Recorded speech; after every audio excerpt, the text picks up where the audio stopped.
may illegal na assembleya sa national highway at kailangan na mag-clearing operations. So, yung mga kasong isampa, kakaharapin din ng mga nakasukan. At kung ito ay mga taga-Cotabato at hingi rin ng tulong sa mga mayor, natural, tutulungan mo rin yun sa tama rin proseso.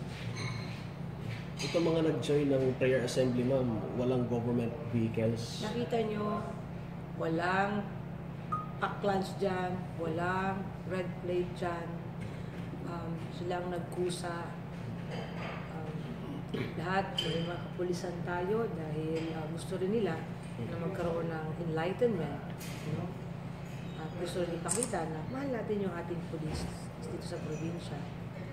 Mahalan natin ang bawat isa dahil tayong maiiwan dito eh. Palagi kong sinasabi sa Northport, marami tayong mga hamon. Kalamidad, man-made, natural and man-made.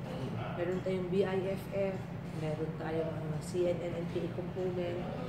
Pero isa lang importante, huwag natin hayaan na yung tagalabas ang maghasik ng karahasan sa ating lugar. Dahil sila ay dadaan lang, tayo ang maiiwan po dito sa probinsya natin.